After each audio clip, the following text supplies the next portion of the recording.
क्या आप जानते हैं कि दुनिया का सबसे तेज लैंड एनिमल कौन है? यस, इट्स द चीता। एक ऐसा जानवर जो सिर्फ कुछ ही सेकंड्स में 100 से 120 किलोमीटर प्रति घंटे की स्पीड ले सकता है। लेकिन इसकी कहानी सिर्फ स्पीड की नहीं, बल्कि सर्वाइवल की भी है। आज हम एक्सप्लोर करेंगे चीता की वर्ल्ड, नेचर का असली स्पीड मशीन। चीता की बॉडी एक रेसिंग मशीन की तरह डिजाइन हुई है। इसकी स्पाइन फ्लेक्सिबल होती है, जो एक स्प्रिंग की तरह काम करती है। जब चीता दौड़ता है तो हर लीप में वो 7 से 8 मीटर कवर करता है। मतलब सिर्फ 3-4 जंप्स में ही फुटबॉल फील्ड के बराबर डिस्टेंस तय कर लेता है। इसकी लेग्स लंबी और स्लेंडर हैं, जो एक्सप्लोसिव एक्सेलरेशन देती हैं। चीता की नोजेस और लंग्स बड़े होते हैं ताकि दौड़ते वक्त ज्यादा ऑक्सीजन ले सकें। और सबसे खास, इसकी क्लॉज रिट्रैक्ट नहीं होती जैसे बाकी बिग कैट्स की होती हैं। ये क्लॉज हमेशा बाहर होती हैं, जैसे कैथलीट के रनिंग स्पाइक्स। इसी वजह से चीता को ग्राउंड पर एक्स्ट्रा ग्रिप मिलती है। और चीता की टेल, ये एक स्टीयरिंग व्हील की तरह काम करती है। जब वो हाई स्पीड पे शार्प टर्न लेता है, टेल उसको बैलेंस देती है। सोच के देखो, एक जानवर जिसका हर ऑर्गन, हर मसल एक ही चीज के लिए बना है, speed. Truly, cheetah is nature's formula 1 racer. जंगल की जिंदगी एक रूल पे चलती है, हंट या बी हंटेड। और चीता का हंटिंग स्टाइल यूनिक है। ज्यादातर बिग कैट्स रात को शिकार करती हैं, लेकिन चीता दिन में हंट करता है। क्यों? क्योंकि इसकी आईसाइट एक्स्ट्रा ऑर्डिनरी है। ये अपना प्रे 5 किलोमीटर दूर तक देख सकता है।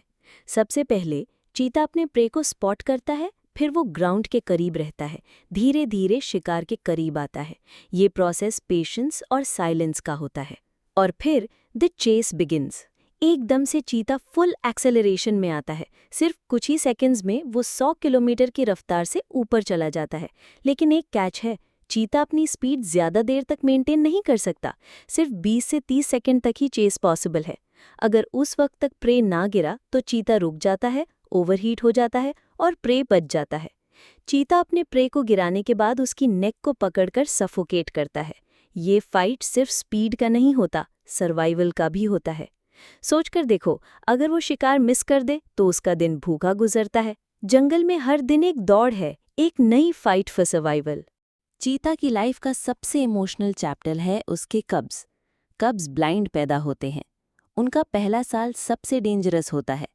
10 में से सिर्फ एक कब ही सर्वाइव कर पाता है। हाइनाज, लायंस और इवन ईगल्स कब्स को खतरे में डाल देते हैं। लेकिन माँ चीता का करेज देखो। वो अपने कब्स को हर कुछ दिन बाद नई जगह ले जाती है ताकि प्रेडेटर्स उन्हें ना ढूंढ सकें। वो खुद शिकार भी करती है और कब्स की प्रोटेक्शन भी करती है। जब कब्स थोड़े बड़े होते हैं, माँ उन्हें हंटिंग सिखाती है। पहले छोटे शिकार, फिर बड़े। ये एक स्कूल ऑफ सर्वाइवल है और टीचर है उनकी माँ। It's not just about speed, it's about sacrifice, patience और एक माँ का अनकंडीशनल। चीता सिर्फ एक जानवर नहीं, एक फिलॉसफी है। ये हमें सिखाता है कि जिंदगी में जीतने के लिए जरूरी नहीं कि तुम सबसे स्ट्रांग हो, जरूरी है कि तुम सबसे फास्ट और फोकस्ड हो जब वक्त आए। Life is like a hunt. Opportunities तेज आती हैं और तेज चली जाती हैं। अगर हम डिले करें, वो हमेशा के लिए खो जाती हैं। चीता की तरह हमें भी अपनी लाइफ में स्पीड और टाइमिंग डेवलप करनी चाहिए। जब चांस मिले, run for it, grab it, succeed. और एक और लेसन, स्पीड के साथ इंड्योरेंस की ज़रूरी है। अगर चीता सिर्फ दौड़ता ही रहे तो वो सर्वाइव नहीं कर पाता। इसी तरह लाइफ में बैलेंस होना चाहिए।